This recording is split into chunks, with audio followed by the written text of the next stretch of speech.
Hello. Hello. I'm Tom Sullivan from Aurora, Colorado. Um, my son Alex was murdered in the Aurora Theater massacre. 10 years ago today, my son Alex had 32 days left to live, and he didn't know it. I didn't know it. Um, I didn't know who we were supposed to be worried about. I didn't know that a 24-year-old master's student from Southern California was going to be the most dangerous person in my life. I didn't know that his family's dysfunction was going to impact the future that my family was not going to have anymore.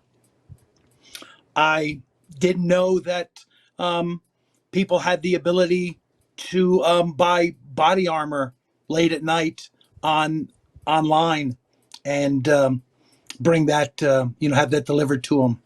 I didn't know that you had the ability to order 4,000 rounds of armor piercing ammunition and have it drop shipped at a FedEx store next to a coffee shop that my daughter worked at the time.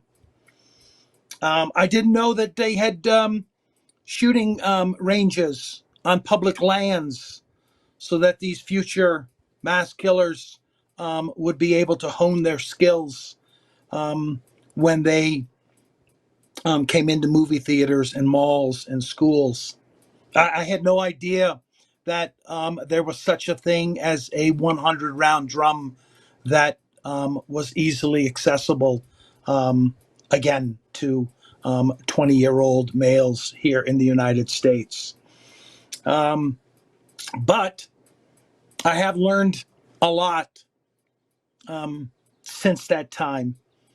Um, as Senator Mike Johnston earlier that we heard from, he was a part of the 2000 gun legislation that we passed here in the state of Colorado that included background checks, limiting high capacity magazines, concealed carry permits, and the like.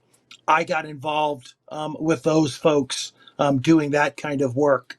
I helped each year after that to make sure that none of those laws got repealed and fought back even worse bills that people were trying to come up with. And then I decided that certainly there was more for me to do, and I ran for public office here in the state of Colorado.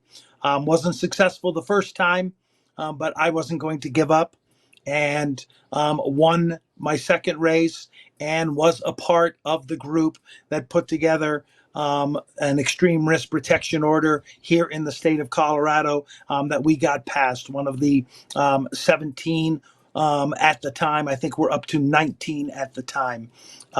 We got that passed, and it has been doing exactly what we have said and hoped that it would do, and it's saving lives every single day here in the state of Colorado.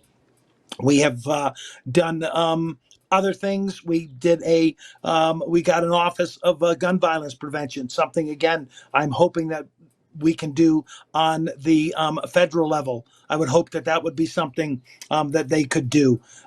We passed a bill on making sure people reported lost and stolen firearms. That makes a difference, and that saves lives. Safe storage of firearms, that is paramount to decreasing the number of deaths. None of these things that we're doing and can do will stop this public health crisis that is gun violence, but it does make a difference.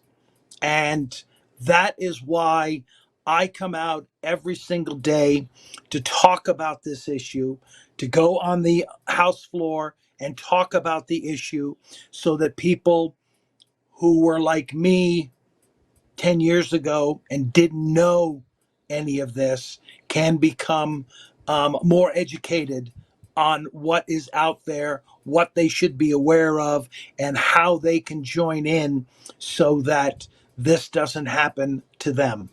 Again, I didn't know that a college student from California was going to be the most dangerous person to ever impact my family. I was under the impression that it was coming from across the seas or somewhere else. I thought that's the people that I should be worried about, but it wasn't.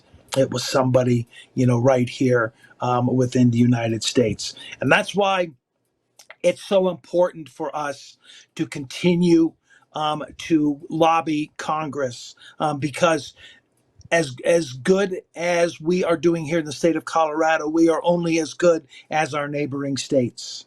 And if they don't have any of that type of legislation, then that gives these perpetrators of these crimes the ability to just drive across the state line, get what they need, and come back and do it here. That's why we need in Congress for them finally this time to pass a federal background check.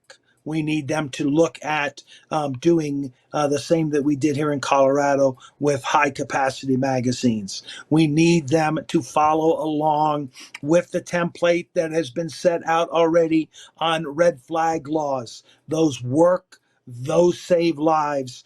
They need to get on board with us and help us. I appreciate the fact that they're going to send some help to us with this new legislation so we can continue to let all of the municipalities here in Colorado know how the law works, to let citizens know how it works and how to access it. But we need at the federal level them to stand up and do what's right with a red flag law, and just keep the pressure on, just keep doing it, and more people are becoming aware. And kind of the last thing I would tell you is that those of us who had a loved one murdered by gun violence, as painful and as wrenching story, and be in front of this issue, your voices are the most impactful. I mean, we like to watch somebody die from cancer unless you've actually lived it and you've done it and you can it's the same with gun violence. So as hard it is as it is, please, when you can, work up the courage, step in front, and let people know how this impacts you every single day, and get in line with us and make a change. Thank you so much for this. And thank you everyone for hearing what I had to say today. Thank you.